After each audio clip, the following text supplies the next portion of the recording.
Matius pasal yang ke-13 ayat yang pertama sampai ayat yang ke-23. Mungkin ayat ini cukup banyak, tetapi kita harus membaca satu perikop ini supaya kita bisa mengerti tentang firman yang mengubahkan. Matius pasal yang ke-13 ayat yang pertama sampai ayat yang ke-23. Saya akan membaca yang pertama, Bapak Ibu Saudara semua membaca ayat yang kedua secara bergantian sampai ayat 23. Beginilah bunyi firman Tuhan. Pada hari itu keluarlah Yesus dari rumah itu dan duduk di tepi danau.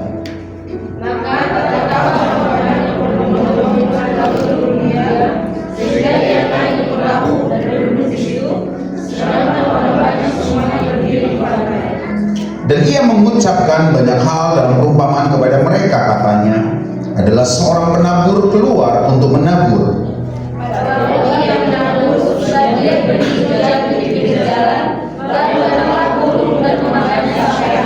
Sebagian jatuh di tanah yang berbatu-batu, yang tidak banyak tanahnya, lalu benih itu pun segera tumbuh, karena tanahnya tipis.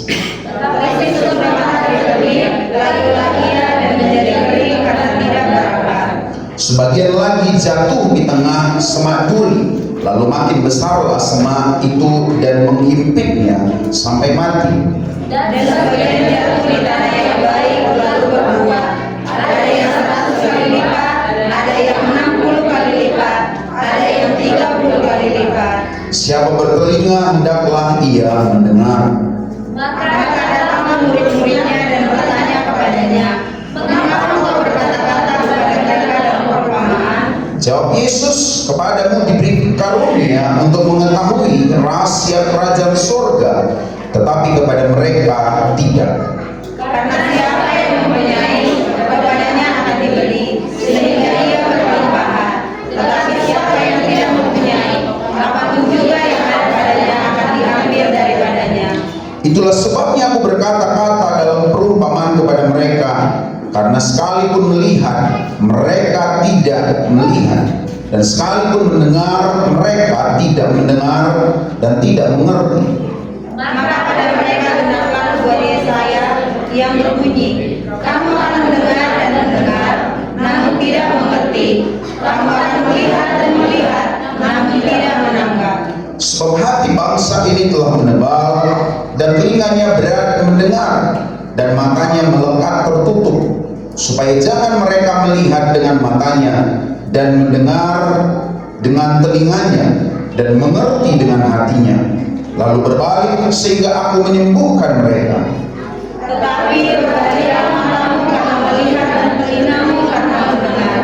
Sebab aku berkata kepadamu, sesungguhnya banyak nabi dan orang benar ingin melihat apa yang kamu lihat, tetapi tidak melihatnya, dan ingin mendengar apa yang kamu dengar, tetapi tidak mendengarnya. Karena itu, dengarlah arti perumpamaan penabur itu.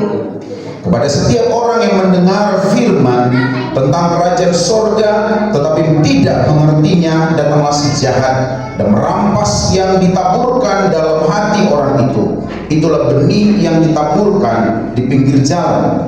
Benih yang ditaburkan di tanah yang berbatu-batu ialah orang yang mendengar firman itu dan segera menerimanya dengan gembira. Tetapi ia tidak berakar dan tahan sebentar saja. Apabila datang penindasan atau penganiayaan karena firman itu, orang itu pun segera murka. Yang ditaburkan di tengah semak duri ialah orang yang mendengar firman itu, lalu kekhawatiran dunia ini dan tipu daya kekayaan menghimpit firman itu sehingga tidak berbuah. Yang ditaburkan di tanah yang baik ialah orang yang mendengarkan firman itu dan mengerti, dan karena itu ia berbuah, ada yang 100 kali lipat, ada yang 60 kali lipat, ada yang 30 kali lipat. Saudaraku yang terkasih dalam Tuhan kita Yesus Kristus, bahwa ini bukanlah cerita yang datang dari manusia, tetapi ini adalah kisah yang menasihatin kita dari sorga. Barang siapa mendengar, hendaklah ia mendengar. Barang siapa yang memiliki telinga, hendaklah ia mendengar. Saudara-saudara, bahwa Tuhan menceritakan tidak semua orang mau menangkap firman. Bahwa Tuhan tahu bahwa ada begitu banyak orang yang menutup telinganya terhadap firman Allah. Matius pasal yang 13 tadi, ayat yang ke-23, Yesus menjelaskan bahwa ini tentang kerajaan Allah. Bahwa firman itu punya kuasa yang mengubah hidup. Bahwa firman itu ada kuasa yang menasihati kita. Bahwa firman itu punya kuasa yang membawa kita untuk maju, punya masa depan, punya pengharapan di dalam kehidupan kita. Bahwa diceritakan oleh firman Tuhan bahwa ada benih, tetapi benih itu tidak bertumbuh. Karena itu benih itu jatuh di pinggir jalan, ada yang ditanam berbatu, ada kena semak, duri yang berhimpit, tetapi ada yang jatuh di tanah yang baik, ada yang berlipat 30, 60 sampai 100 kali lipat. Dan ini menegaskan tentang bagaimana kondisi hati kita ketika kita mendengar firman Tuhan. Bagaimana telinga kita menangkap firman Tuhan. Apakah itu mengubah kehidupan kita? Apakah itu mengubah pengharapan kita? Atau itu justru menutup hati kita? Oleh sebab itu pagi hari ini kita akan sama-sama merenungkan tentang bagaimana firman itu mengubah dan harus mengubah hidup kita. Apa yang dikatakan oleh firman Tuhan dalam Roma 10 ayat yang 17?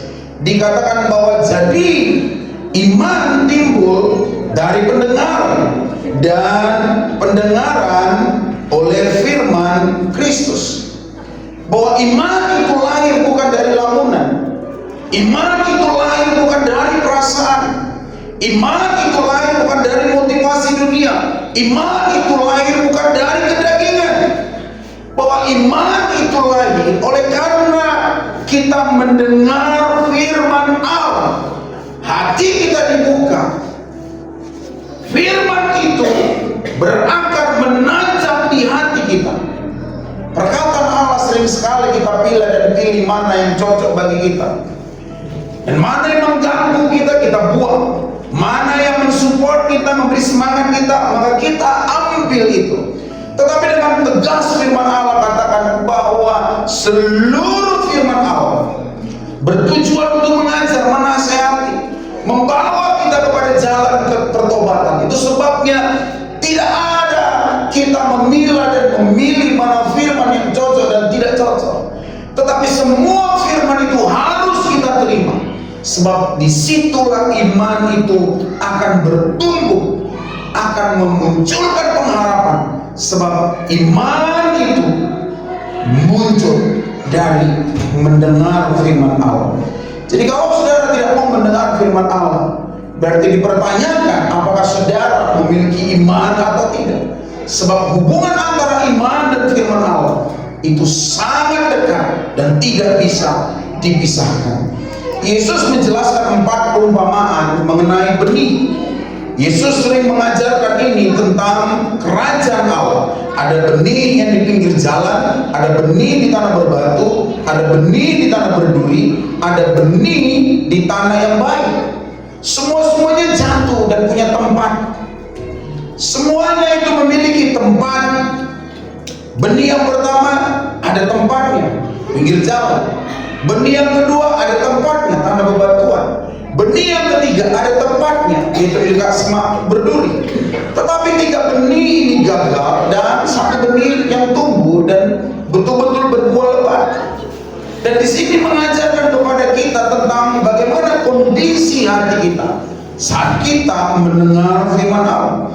Bagaimana kondisi hati kita ketika firman Allah itu kita baca. Bagaimana kondisi hati kita itu? Apakah firman itu mengoperasi atau kita justru membela dan menahan supaya firman itu tidak mengubah kita? Yesus menjelaskan tentang tanah di tepi jalan dari Matius pasal yang 13 ayat 4, dan dijawab oleh Yesus juga dalam Matius 13 ayat yang ke-19. Dikatakan di sana bahwa tanah di tepi jalan. Di sini ada iblis datang dan mencuri daripada firman itu. Saudara, kalau setiap kita itu melihat bahwa ini bukan karena otaknya nggak ngerti, bukan karena IQ-nya kurang,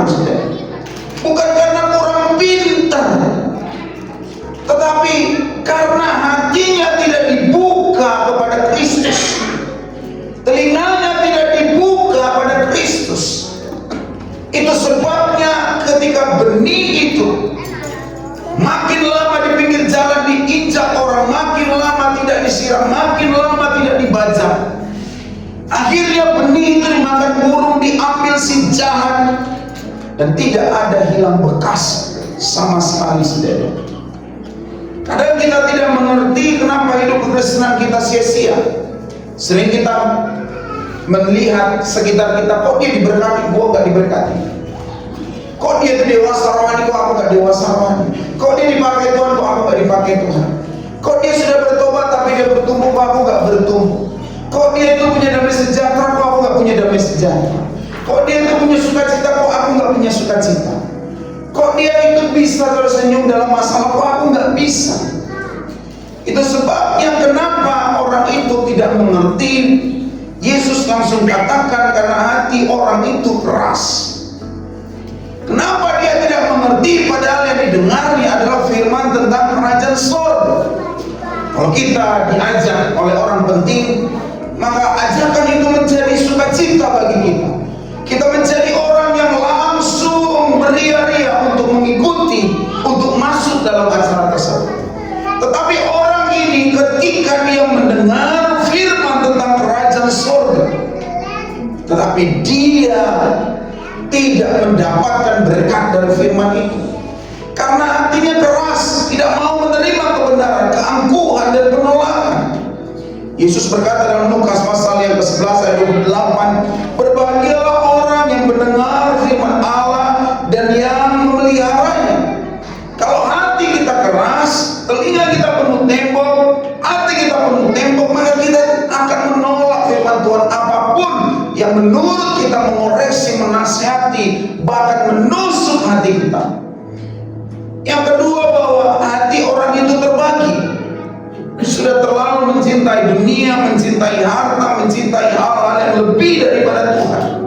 Dan Yesus sudah sering menasihati, kamu nggak bisa mengabdi pada dua Tuhan. Kau mengabdi pada Mamon, tapi kau mengabdi padaku. Hati yang berbagi membuat firman itu tidak memiliki tempat, sebab di hati kita tempat dunia ini sudah begitu banyak, dan bisa sama sekali firman itu tidak ada bekas di dalam diri kita, karena tidak ada lagi tempat. Mau masuk jatuh karena tidak ada tempat. Dan yang ketiga adalah hati yang tidak tahan ujian. Saat mengalami kesulitan dan tekanan, imannya menjadi goyah, meninggalkan firman. Itu sebabnya, saudara, kenapa orang itu tidak mau. Kenapa orang itu tidak mau melunakkan hatinya. Kenapa orang itu tidak mau membuka hatinya. Sebabnya firman Tuhan berkata dalam Yakobus 1:22, berbahagialah orang yang mendengar tetapi juga yang melakukan firman-Nya. Saudaraku yang terkasih, kalau kita melihat dunia ini sekarang, nggak ada yang bisa menentukan kita selain daripada firman Allah. Kita nggak bisa menjadi orang yang Kristen coba-coba. Dan selanjutnya, apakah orang yang mendengar tapi tidak mengerti? Kenapa orang mendengar tapi tidak mengerti? Yang tadi, kenapa orang mendengar tetapi tidak mau mendengar? Sekarang ada orang yang mendengar tetapi tidak mengerti. Itu sebabnya harus ada tanggung jawab saudara dan saya secara pribadi ketika sudah mendengar firman Allah. Kita nggak bisa hanya diam, kita nggak bisa hanya fasih, kita nggak bisa hanya menjadi pendengar saja dan tidak mau membaca dan tidak punya keintiman waktu sama Tuhan, sehingga hati kita rentan, sehingga diri kita rentan, seakan-akan tidak ada tanggung jawab kita secara pribadi. Aku hanya mau mendengar khotbah di setiap ibadah saja, selebihnya aku tidak mau memiliki tanggung jawab apapun untuk mendengarkan firman, untuk belajar firman. Kita tahu bahwa waktu ibadah hanya beberapa jam saja. Kadang ibadah FC, ibadah keluarga paling hanya 2 jam saja, ibadah minggu 2 jam saja, ibadah yud hanya 2 jam saja. Kenapa kita tidak mengerti? Firman Tuhan dalam Korintus 2 ayat 11 berkata, supaya iblis jangan mendapat keuntungan atas kita, sebab kita tidak tahu siasat-siasatnya. Iblis sengaja ingin merampas firman itu dari hati kita, supaya sama sekali kita tidak tahu siasat-siasat iblis, supaya kita sama sekali tidak tahu bagaimana dan kita hidup seperti biasanya saja. Amsal 2 ayat 1 sampai 5 bilang, carilah itu seperti harta yang besar, harta yang mahal, sehingga pengenalan akan Allah itu menjadikan kita betul-betul dewasa, betul-betul mengerti Tuhan yang seperti apa yang kita sembah, Yesus yang seperti apa yang kita sembah. Itu sebabnya kita harus menjaga hati kita untuk rendah hati, menjaga hati kita untuk mau dididik dan dituntun oleh firman. Sebab si jahat bisa seketika itu saja mengambil firman itu kalau kita tidak sungguh-sungguh menancapkannya. Itu sebabnya saudara, terkadang bagaimana kita bisa melihat orang yang mengerti berarti memahami dengan hati yang menghasilkan perubahan. Kalau kita belajar dari apa yang dikatakan oleh Yesus bahwa Yohanes 5 ayat 39 sampai 40, kamu menyelidiki kitab-kitab suci karena kamu menyangka bahwa di dalam kitab-kitab itu kamu memperoleh hidup yang kekal. Padahal kitab-kitab suci itu memberikan pengesahan tentang aku, namun kamu tidak mau datang kepadaku supaya kamu memperoleh hidup. Ada banyak orang sekarang seperti ahli-ahli Farisi yang hanya butuh firman-Nya saja, tapi tidak butuh Yesusnya saja. Dia butuh firman-Nya saja, tapi tidak butuh Roh Kudus. Dia butuh firman-Nya, tapi tidak mau punya hubungan dengan Bapa Surgawi. Bahwa kita tidak hanya sekedar mau tahu informasi tentang firman. Kita bisa scroll media sosial kita untuk kita tahu informasi tentang firman, tetapi kita harus mengerti, betul-betul mengerti, membawa kehidupan firman itu di dalam hati kita. Hati kita harus tembus oleh firman itu. Jangan hati kita itu terganjal oleh karena kekerasan hati kita, penolakan, kesombongan, atau ada prinsip-prinsip diri kita yang bagi kita itu lebih benar dari firman Allah, yang bagi kita itu lebih benar daripada seluruh konsep-konsep yang hendak mendidik kita. Saudara bisa melihat mereka mengerti firman Allah, tetapi mereka menolak Yesus. Mereka mengerti firman Allah, tetapi mereka menyalibkan Yesus. Mereka mengerti firman Allah, tetapi mereka tidak mengasihi Yesus. Jadi saudara mendengar, terima dengan hati. Saudara mengerti, lakukan. Saudara mengerti, kasihi Tuhan. Saudara mengerti, saudara menunjukkan penghormatan kepada Tuhan. Saudara mengerti, saudara betul-betul hidup berkenan di hadapan Tuhan. Bagaimana saudara dalam bentuk-bentuk kekinian iblis merampas firman dalam konteks sekarang ini, saudara? Yang pertama, saudara, adalah memegang HP, media sosial saat ibadah langsung. Ketika firman itu diberitakan, maka saudara langsung membuka HP dan itu mengalihkan perhatian saudara, sehingga selesai ibadah satu ayat pun tidak bisa saudara lihat. Sore udah hilang sama sekali. Itu sebabnya jangan sedikit pun ada yang mengalihkan perhatian kita dari firman. Dan yang kedua, bahwa ada yang menolak firman yang dibungkus dengan berpikir kritis. Apakah ini masuk akal? Apakah ini kan cuma kepercayaan kuno? Ini kan dulu nggak bisa untuk dilakukan sekarang. Sehingga firman itu langsung ditolak sebelum dia berakar. Yang ketiga, bahwa khotbah yang hanya didengar sebagai kata-kata motivasi tanpa niat untuk taat dalam pengajaran firman. Bagus banget kata-katanya, motivasinya bagus banget, cerita pengalamannya bagus banget, keren banget. Tetapi kita tidak memiliki hati untuk taat dari apa yang kita dengarkan itu.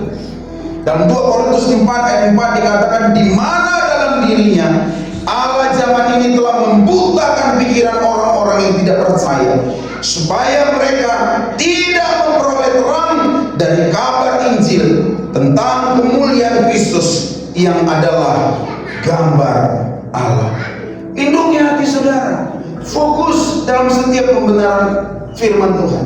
Fokus sebab kita tahu bahwa firman itu yang menghidupkan diri kita. Kalau sampai iblis mengambil dan merampas firman itu, Saudara bisa bayangkan gak ada puasanya saudara. Kalau kita biasa kalau pengusiran setan, ada setan, saya bilang aja dalam nama Yesus, dalam nama Yesus, setan itu takut. Dalam nama Yesus, setan itu takut, langsung dia pergi. Tapi kalau saudara, iblis itu langsung merampas itu dalam diri saudara, macam gak ada kehormatannya saudara, gak ada perlawanannya saudara. Saudara sama sekali gak ada harga dirinya. Sini, diam aja. Sini, diam aja. Sekali didengar, sini, diam aja. Didengar lagi firman Tuhan, sini, diam aja. Kasian banget kita. Gak ada perlawanan sama sekali. Dan ini memalukan bagi kita saudara. Seakan-akan iblis tidak menghargai kita, tidak menunjukkan ada hormat pada kita, sehingga setiap ada firman yang didengar dirampas, setiap ada firman yang didengar dirampas. Dan itu tidak memberikan kehidupan sama sekali apa-apa dalam diri kita. Kita masuk gereja, tetapi firman itu tidak ada yang tertancap di diri kita. Saudara bisa mengevaluasi diri saudara. Berapa ayat yang saudara ingat? Selama saudara kita sudah 4 tahun di sini, seberapa banyak khotbah yang saudara ingat untuk saudara taati, untuk saudara lakukan? Seberapa banyak firman-firman Tuhan yang telah didengarkan? Dan itu betul-betul sudah mengubah kita semakin mengasihi dan mengenal Kristus. Bahaya terbesar anak-anak Tuhan adalah ketika menolak firman-Nya, tidak peduli pada firman Allah, dan sulit rendah hati dibentuk oleh firman. Itu sebabnya jangan keraskan hati. Katakan kiri kananmu, jangan keraskan hati. Ini adalah satu profetik yang sangat baik, bahwa Tuhan Yesus bilang jangan keraskan hatimu seperti batu di pinggir jalan, seperti tanah keras di pinggir jalan. Ketika firman itu masuk, gak bisa masuk ya, karena kekerasan hati kita. Yang kedua saudara, tanah berbatu. Dikatakan oleh firman Tuhan bahwa orang itu mendengar firman, tetapi segera menerimanya dengan gembira. Ada begitu banyak ayat-ayat firman Tuhan yang saudara mungkin sudah baca, yang sudah saudara dengar, yang sudah saudara alami secara pribadi. Tetapi firman Tuhan ini mengatakan bahwa firman yang dia terima dengan sukacita itu tidak berakar. Firman yang dia dengar itu tidak punya suatu pegangan yang kuat, sehingga ketika ada ujian demi ujian, maka orang itu menuju kepada murtad. Jika orang itu menerima firman Tuhan dengan gembira, kok bisa murtad? Ini saya renungkan, udah gembira kali dia mendengar firman itu, tapi tiba-tiba dia jadi murtad. Bagaimana sukacita dia itu betul-betul sukacita yang sejati? Bagaimana firman yang dia dengar dengan gembira betul-betul menyelamatkan dia? Kok bisa dia sudah terima firman itu dengan sukacita dan gembira, tapi ternyata dia murtad? Itu sebabnya saudaraku yang terkasih, sukacita yang sejati itu berakar dan bertahan untuk menghasilkan buah. Paulus berkata dalam Kolose 1:23, asal kamu tetap bertekun dalam iman, tetap teguh dan tidak bergeser dari pengharapan Injil. Itu sebabnya jangan saudara senang kalau saudara dengar dan lihat status, lihat pengalaman orang dan saudara sukacita, saudara gembira. Tapi jangan-jangan saudara seperti yang dikatakan oleh Paulus dalam Galatia 4 ayat yang ke-15, betapa bahagianya kamu waktu itu, dan sekarang di mana kebahagiaanmu itu? Karena aku dapat bersaksi tentang kamu bahwa jika mungkin kamu telah mencungkil matamu dan memberikannya kepadaku, kau pasti beri. Paulus menasihati jemaat Galatia, begitu sukacitanya, bahagianya kamu mendengar firman Kristus, firman Allah. Sekalipun ku minta cungkil matamu, ku kasih matamu. Saking bahagianya, saking gembiranya kita mendengar firman Allah. Tetapi saudara, firman itu tidak berakar. Ketika pencobaan pencobaan itu datang, maka firman itu tidak menjadi sesuatu yang berarti. Orang itu langsung dia murtad, dia tidak akan uji, dan dia meninggalkan Yesus. Sampai Paulus bilang, di mana buah ketaatanmu, di mana buah daripada ketekunan. Ketika orang melihat penindasan, ketika orang melihat penganiayaan, ketika orang melihat penderitaan, maka orang itu langsung meninggalkan Yesus. Tapi kalau kita lihat sekarang dalam sukacita yang kita dengar, Injil itu hanya banyak menekankan tentang sukacita, berkat, dan kemenangan. Tanpa firman Allah itu mempersiapkan orang untuk kuat dalam penindasan, untuk kuat berpengharapan dalam penderitaan, untuk tetap sukacita ketika dia mengalami satu duka di dalam kehidupan. Seakan-akan Injil itu dijinakkan hanya untuk berkat, dijinakkan hanya untuk sukacita, dijinakkan hanya untuk kemenangan. Seakan-akan mengikut Kristus itu tidak ada ujian, tidak ada pencobaan. Padahal Yesus sendiri kita sembah itu dipijak-pijak, dia dicambuk, dia dipakuk, dia diludahi, dia dihina.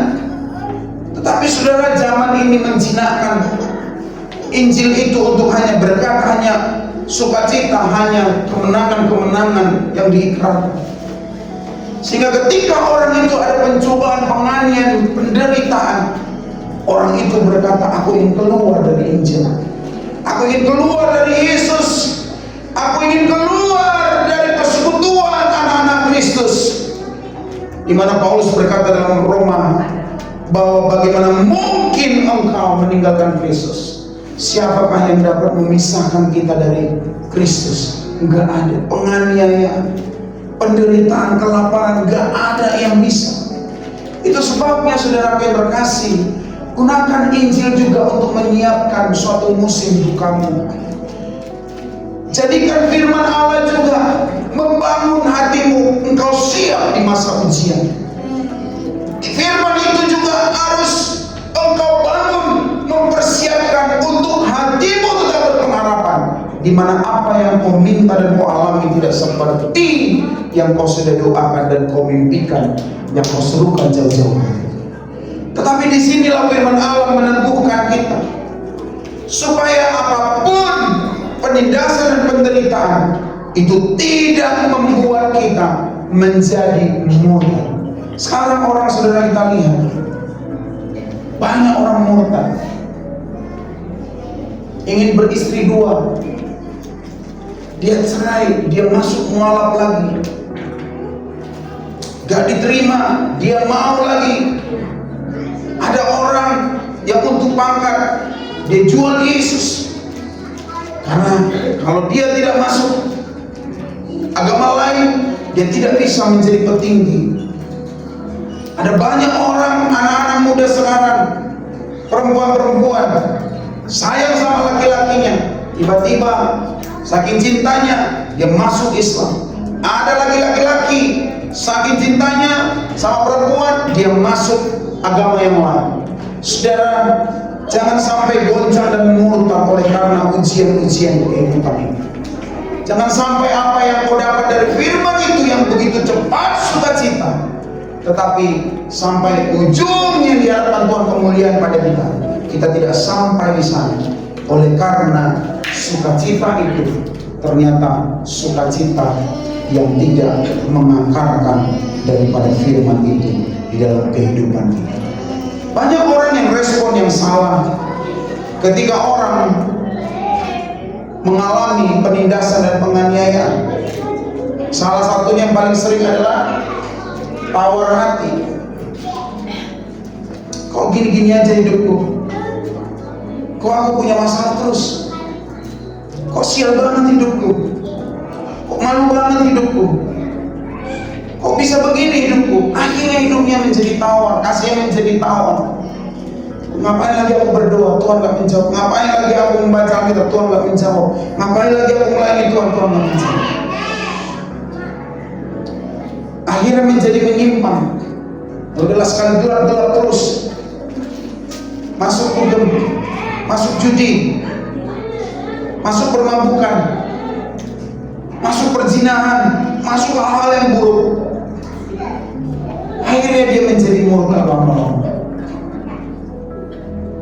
Dunia, dosa, kebebasan palsu diambilnya semua. Saudara, jangan cepat-cepat tawar di hadapan Tuhan. Amin. Jangan cepat-cepat menjadi tawar hati. Jangan cepat-cepat untuk menyimpang. Jangan cepat-cepat untuk langsung murtad di hadapan Tuhan. Gembira karena diberkati berbeda dengan setia karena sungguh-sungguh mengasihi Tuhan. Yang gembira akan murtad jika mendapat proses.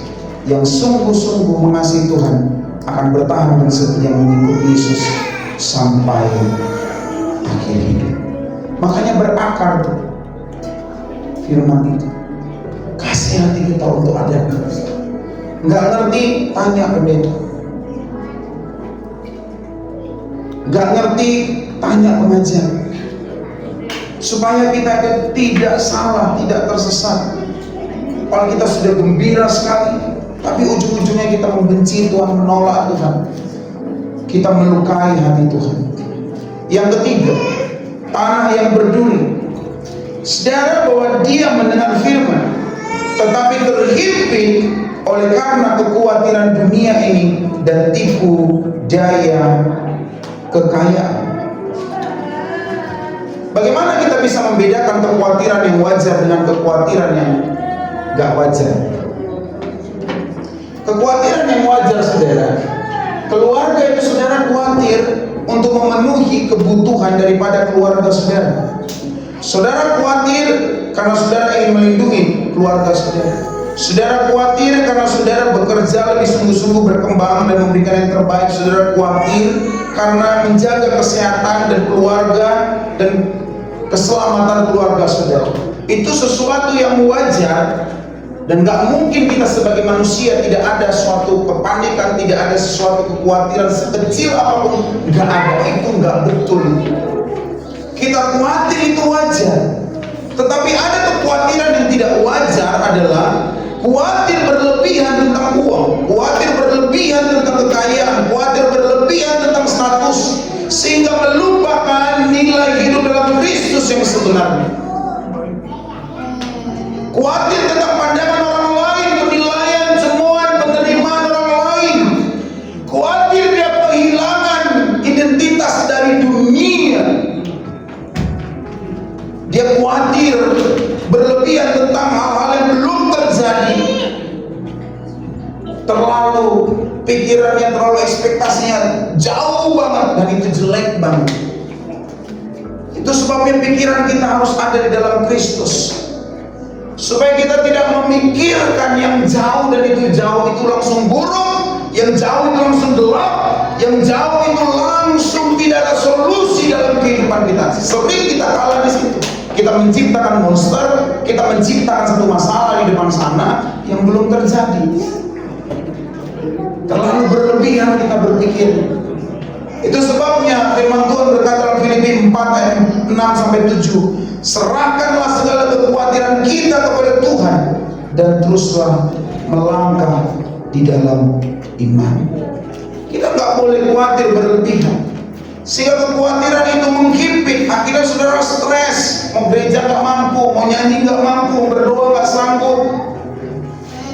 Kalau Yesus katakan, Tuhan katakan, engkau harus menyerahkan seluruh apa yang kau alami kepadaku. Marilah kepadaku yang letih, lesu dan beban berat, maka aku akan memberikan kelegaan kepadamu.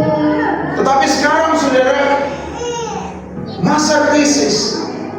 Tetapi jangan juga masa krisis kita itu terpikat oleh tipu daya kekayaan.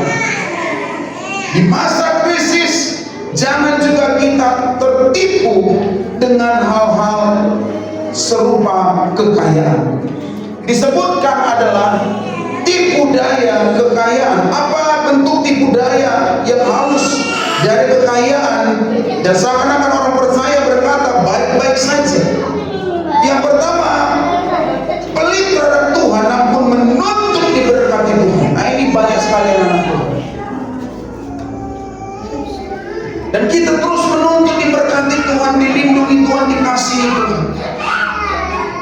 Dan hati kita berkata, nanti saja kalau sudah lebih berkecukupan, nanti saja kalau aku ini memberi dengan benar, aku ngerti kok, nanti saja. Aku butuh pelayanan, aku butuh untuk sesuatu bagi rumahku. Seberapa banyak dari saudara itu pertama saudara kerja, saudara sakit, saudara bilang sama Tuhan, Tuhan kalau aku sakit, aku akan melayani Engkau. Tuhan kalau aku kerja, aku memberi kepada Engkau. Tapi belum apa-apa, gak ada ingat Tuhan, langsung ingat dunia dari apa yang saudara lakukan. Saya mengatakan ini karena saya hidup mulai dari saya bertobat. Dulu persepuluhan saya itu 1.500. Waktu itu saya ngamen, saya dapat, saya kasih persepuluhan saya. Saya mengamen, saya kurang lebih 2 tahun saya mengamen di Jakarta, dari satu bis ke bis lain. Kadang ada yang ngasih 500. Waktu itu ada masih 500 uang yang kuning itu. Sedikit dapat saya sendiri, tapi saya memberi kepada Tuhan. Kalau saudara melihat anak SMP kok bisa seperti ini, itu karena saya juga mengabdi sama Tuhan.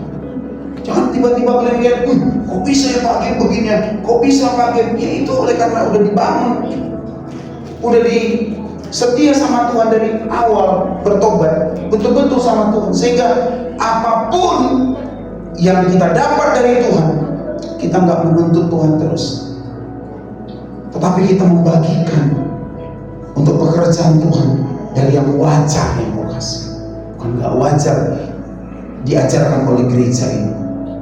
Hal yang wajar yang kau bisa sanggup berikan dengan kesukarelawan. Prioritas pada keinginan sendiri dengan pembenaran berkat Tuhan.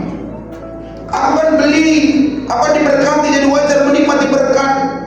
Lalu kita gunakan logika kita untuk terus mengupgrade gadget kita, kendaraan kita, gaya hidup kita. Sementara kita anggap memberi Tuhan itu adalah sebagai pengeluaran tambahan yang bisa dipotong, yang bisa dikurangi. Yang ketiga, bahwa rasa aman palsu yang membunuh dan kebergantungan. Yesus sudah pernah menasihati orang kaya yang bodoh di situ, anak muda. Aku Tuhan udah mengumpulkan lumbung-lumbung, dan Tuhan berkata, kalau kamu mati besok untuk siapa kekayaanmu itu? Makanya sekarang orang itu harus betul-betul menjaga kesehatannya juga. Kalau kau bekerja, makan yang wajar. Udah kau nggak memberi sama Tuhan, udah kau nggak memberi untuk dirimu, untuk dagingmu, engkau habiskan hanya untuk yang enggak kau bawa. Itu sebabnya saudara, kita jangan sampai ditipu oleh tipu daya kekayaan. Selalu saya bilang bahwa gereja ini akan diberkati, gereja ini akan menjadi salah satu gereja yang mengedukasi, yang mengajar, yang menjadi satu sentral di mana Injil itu didengar apa yang menurut BOC, kayak mana menurut pendapat BOC. Saya percaya itu di usia 4 tahun gereja ini, saya percaya itu. Kalau saya jujur, saya bilang gak ada uang, saya nggak bisa bilang gak ada uang. Sama bendahara sering saya bilang gak ada uang, gitu belum ada uang. So, tapi sama bendahara aja kan. Kalau saudara itu melakukan pekerjaan Tuhan, maka saudara bisa melihat apa yang sangat penting untuk kita lakukan bersama-sama. Ada 3 tokoh Alkitab yang dihancurkan oleh tipu daya kekayaan. Yang pertama adalah Yudas Iskariot. Dia tersesat dan mati karena cinta uang. Yudas awalnya dipercaya oleh Yesus, tetapi ia mengkhianati Yesus karena cintanya kepada uang, dan dia menjual Yesus 30 keping perak itu sama harganya dengan seorang budak. Dan akhirnya dia mengakhiri hidup 30 keping perak yang tidak dia nikmati. Dia membeli tanah yang tidak dia nikmati, dan dia mati dengan percuma. Ada yang kedua, Gehazi, kusta turun-temurun karena ketamakan. Gehazi menipu untuk mendapatkan harta dari Naaman. Sekali ia memilih harta di atas integritas mengikut Tuhannya, maka turun-temurun dusta daripada Gehazi ke keturunannya. Saya nggak mau keturunan saya pecinta uang. Doa saya itu mulai dari si Clay, Deo, Ezekiel, Feby, kalian harus jadi orang kaya. Serius, kau harus jadi orang berhasil. Dan kau harus membantu pendeta-pendeta yang mungkin belum Bapak bisa kerja. Kalian harus orang berhasil, kau harus berhasil, kau harus berhasil, kau harus berhasil. Dan bantu. Tuhan pasti menyediakan yang terbaik. Saya doakan mereka bukan untuk mereka sukses hanya untuk anggaran kerja, nggak bisa. Rugi gitu. Apa yang kita turun-temurunkan? Kusta seperti Gehazi. Apa yang kita turun-temurunkan? Konsep yang nggak baik. Apa yang turun-temurunkan? Itu sebabnya hal yang baik, hal yang kudus itu yang diturun-temurunkan. Dan yang ketiga adalah Ananias dan Safira, mati di kaki para rasul karena kemunafikan finansial. Mereka pura-pura bilang nggak ada. Karena saudara yang terkasih, ini harus menjadi kesadaran kiranya kita dijamu oleh Roh Kudus. Kita menjadi berkata orang yang nggak ada, tapi kita bisa menghabiskan dalam 2 jam mungkin.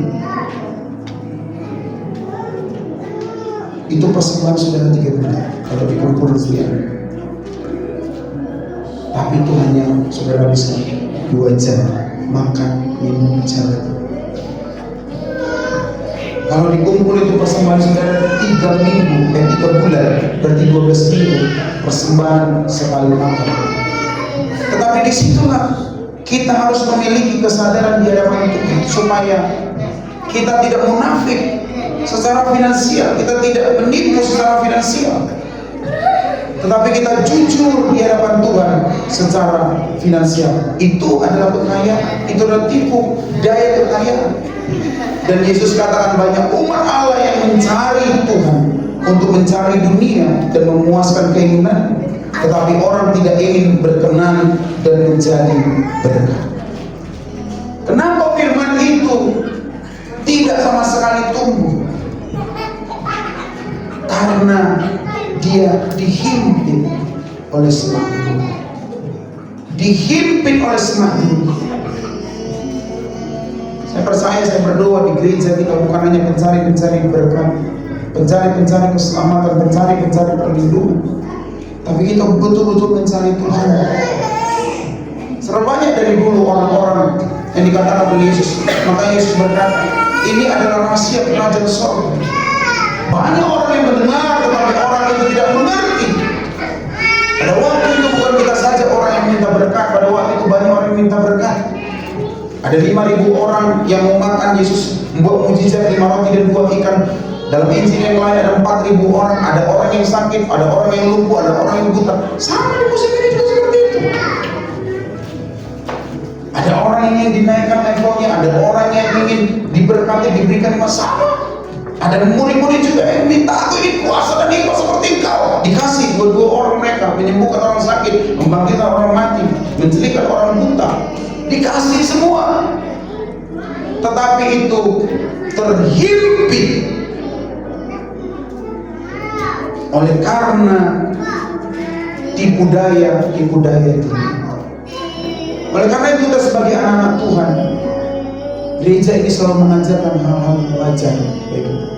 Saya juga tidak mau mengajarkan hyper yang memberikan, kalau nggak memberi kutuk.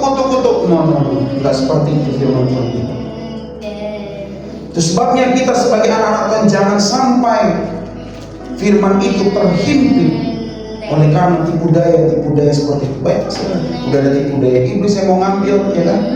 Ada juga, saudara bisa lihat, ada juga penderitaan penindasan yang mau ngambil. Ada juga di situ tipu daya dunia yang mau ngambil, tipu daya kekayaan yang mau ngambil.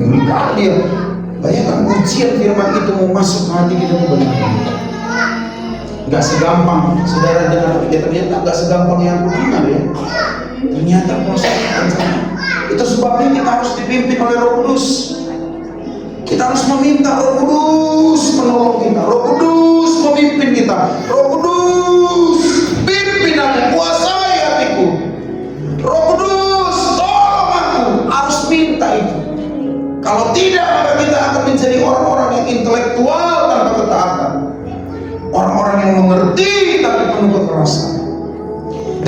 baik, saudara.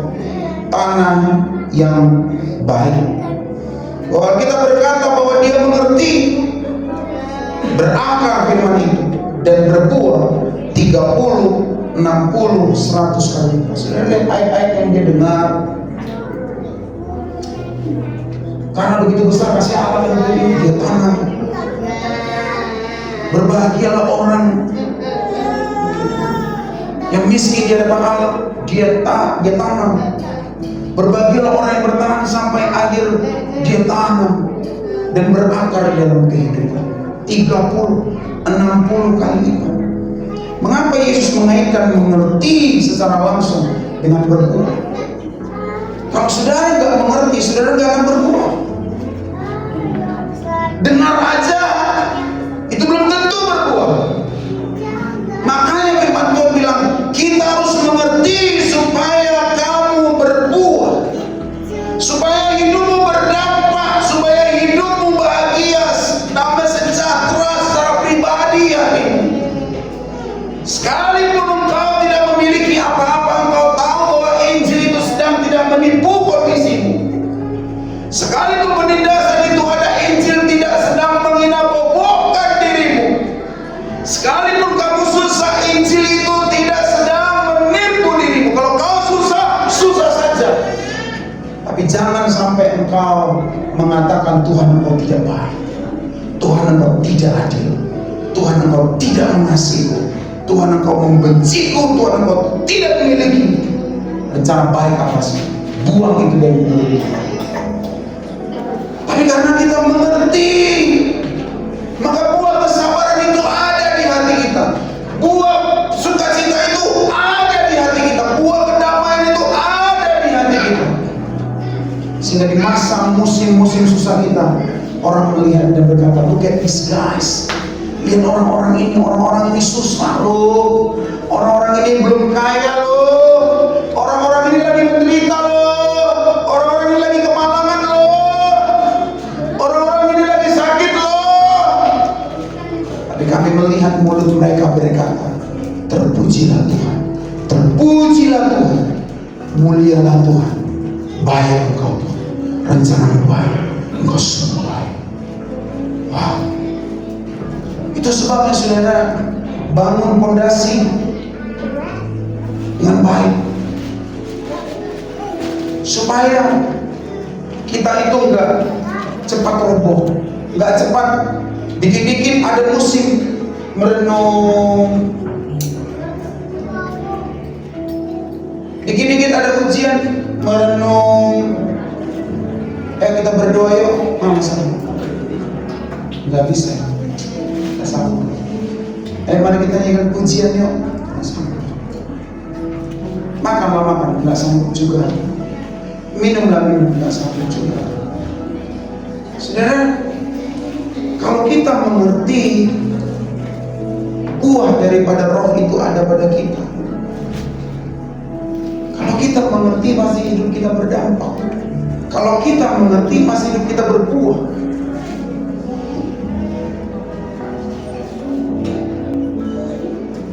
Apakah jenis tanah hati orang bersifat permanen? Hati kita, aku baca Pak, ada tanah di pinggir jalan, ada tanah di bebatuan, ada tanah yang terimpis semak berduri, ada tanah yang subur. Kalau aku lihat Pak, hatiku sepertinya masih tanah berbatu. Yang lain bilang, Pak, nampaknya aku tanahnya itu masih tanah di pinggir jalan. Atau saudara bilang, Pak, tanahku masih tanah yang semak duri. Aku sepertinya semak duri Pak. Soalnya kalau ada sedikit ujian nggak sanggup aku. Tapi aku sepertinya juga yang lain bilang, aku tanah yang subur. Firman Tuhan bilang bahwa ketika saudara masih dalam kondisi tanah yang di pinggir jalan, atau kondisi di bebatuan, atau kondisi di semak duri, Yesus katakan selalu ada jalan untuk tanah hati kita menjadi tanah yang subur, yaitu bertobat. Ketika kita bertobat, maka Roh Kudus akan menanamkan hal yang baik. Dia menancap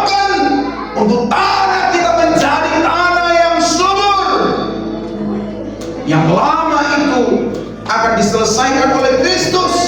Yang baru itu ditancapkan di hati kita, sehingga hati kita yang lama, yang semak berduri, atau hati kita bebatuan, atau hati kita masih seperti di pinggir jalan, itu diubah oleh Kristus menjadi tanah yang subur. Rugi kalau tanah kita nggak tanah yang subur. Bayangkan saudara, udah saudara kita ibadah, sudah kita memberi, sudah kita itu dengan firman kuota habis, buka firman makeup habis, baju selalu ganti supaya saudara tampil tak pelayanan supaya lebih bagus. Parfum saudara di gereja mesti transportasi keluar uang, ternyata firman itu diambil. Ada firman itu sia-sia sekali. Rugi sekali.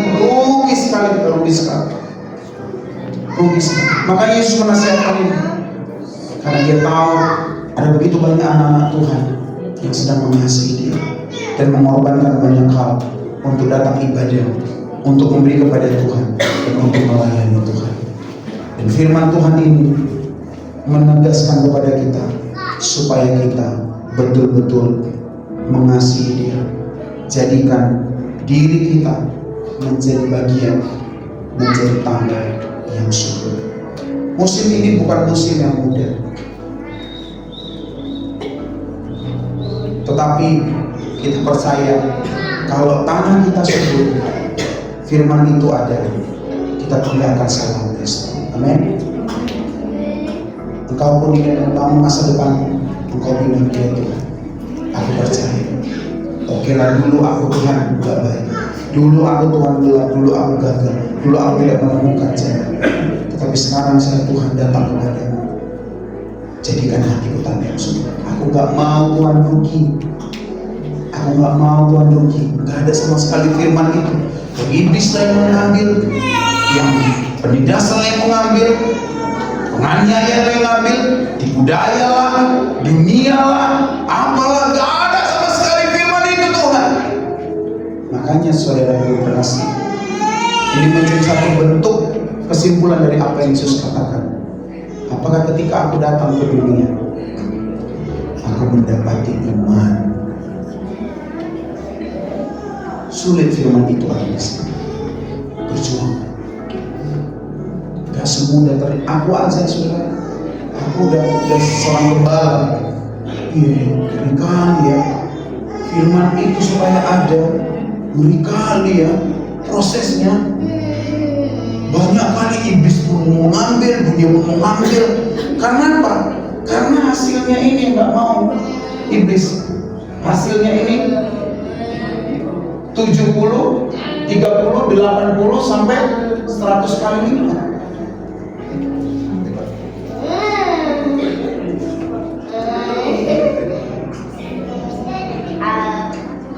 Jadi iblis gak suka dia berbuah 30, 60, 100. Gak suka. Enak kali kau pun harus memasuk neraka. Enak kali kau pun harus menjadi seperti Farisi-Farisi. Kau harus menjadi seperti orang-orang yang hanya butuh kesembuhan berkat dari Yesus. Bersama-sama saudara.